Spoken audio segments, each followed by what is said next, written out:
Nee, ich kann es auch dann. Hören Sie mich? Ja. Es gibt immer dieses schöne Problem, wenn man im Fernsehstudio ist und nach Kairo schalten will und dann sagt man, hören Sie mich? Und der andere sagt immer, ich kann Sie nicht hören. Also ich freue mich wieder, dass die Omas gegen rechts dabei sind. Bravo!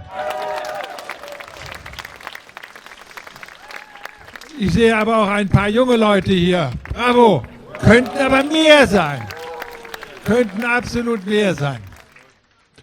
Wir haben gerade eben vom Grundgesetz gehört, für mich gibt es eigentlich nur einen Satz, den ich wichtig finde, weil aus diesem einen Satz sich alles andere entwickelt.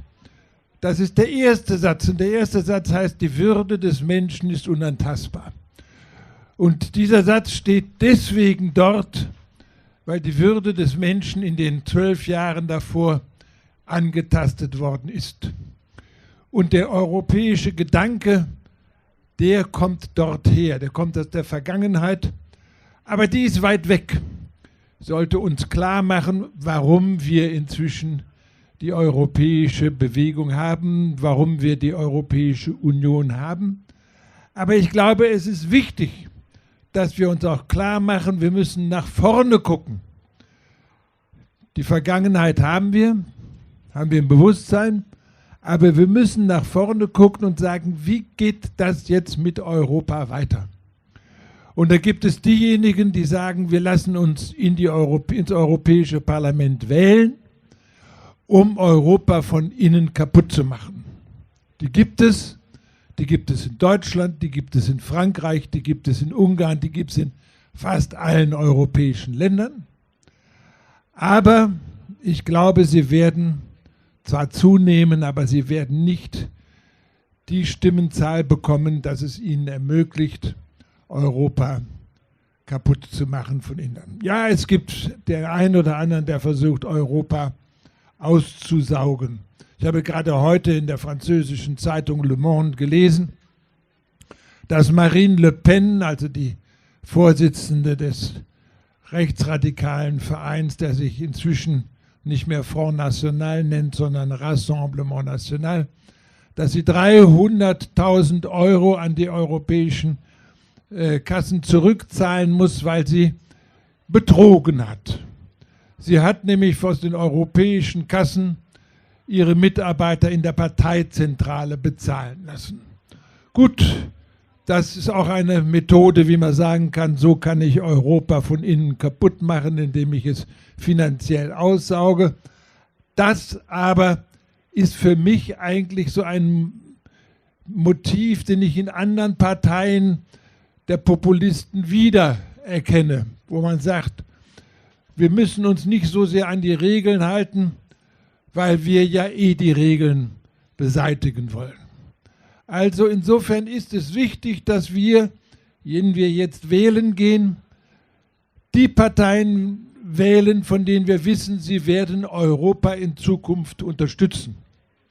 Und ich will ganz ehrlich sagen, dass ich es großartig finde, dass Frankreich von einem Präsidenten, einem jungen Präsidenten regiert wird, Emmanuel Macron, der schon in seinem Wahlkampf gesagt hat, ich möchte Europa modernisieren und ich möchte es mit Hilfe von Deutschland tun. Und ich bedauere es, dass die deutsche Regierung zu wenig getan hat, um sich dem anzuschließen. Also, ich bin der Meinung, die Ideen, die Macron hat, auch ganz vernünftig sind. Er spricht zum Beispiel davon, dass Europa beschützen muss. Jawohl, Europa muss uns beschützen. Europa muss uns sozial beschützen. Es muss uns aber auch eine sonstige Sicherheit geben, insbesondere in einer Welt, die ja immer unübersichtlicher wird. Auf der einen Seite haben wir in Amerika einen von den Populisten gewählten Präsidenten, der seine Entscheidungen per Twitter, jeden Tag von sich gibt, dann aber auch gleich wieder davon zurücktritt. Aber ein Mann, wo man manchmal Angst haben muss, will er jetzt einen Krieg gegen den Iran führen oder nicht? Oder was macht er da oder was macht er dort? Wir müssen zeigen, dass Europa selbstständig ist. Wir müssen dafür sorgen, dass Europa eine Macht in der Welt ist. Ja, es gibt auch asiatische Mächte, es gibt auch China, vor dem wir vielleicht keine Sorge haben müssen, aber wo wir doch Achtung haben müssen, wo wir sagen müssen, Europa mit seinem, wenn man sie zusammennimmt, unglaublich vielen Bürgern ist in der Welt eine große, auch wirtschaftliche Macht. Es ist eine große kulturelle Macht. Und deswegen sagt Macron, spricht Macron auch von der europäischen Souveränität.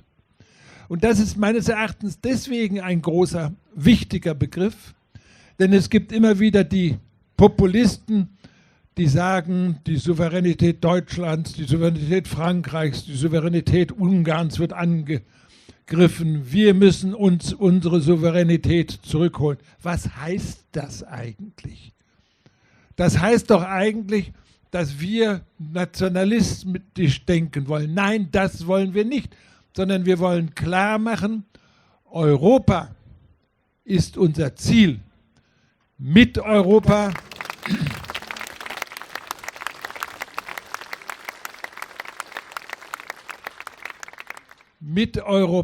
wollen wir unsere Werte verteidigen. Und da erlaube ich mir wieder zurückzugreifen auf die Französische Revolution, die meines Erachtens die 3 wichtigsten republikanischen Werte hervorgebracht hat: Freiheit, Gleichheit, Brüderlichkeit. Brüderlichkeit ist heute vielleicht ein Begriff, den wir mit Solidarität übersetzen würden. Gerechtigkeit ist vielleicht der Begriff, den wir mit Gleichheit verbinden.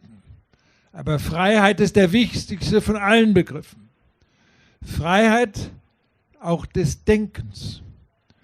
Und ja, wir sprechen manchmal davon, dass wir sagen, man darf ja nichts mehr sagen in der Öffentlichkeit. Ja, zu Hause kann man noch darüber reden, aber darf man denn öffentlich noch dies oder jenes sagen? Wir müssen dann Mut haben. Wir müssen den Mut haben, das zu sagen, was wir sagen wollen. Wir müssen die Freiheit uns nehmen, uns für Europa und für die europäischen Rechte einzusetzen. Und wir müssen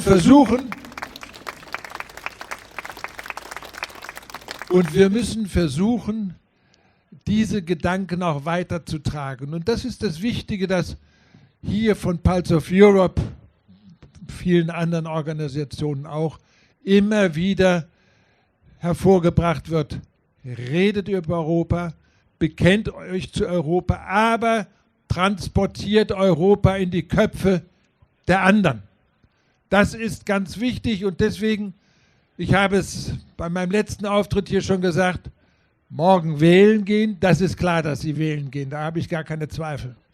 Aber ich hatte letztes Mal hier gesagt, jeder muss 3 mitnehmen, damit die auch wählen gehen. Also, ich erhöhe jetzt sogar die Zahl. Sie müssen 4 mitnehmen. Ja, also, morgen wählen gehen, aber nicht nur aufhören dann an Europa zu denken und zu arbeiten. Wir machen weiter. Toi, toi, toi.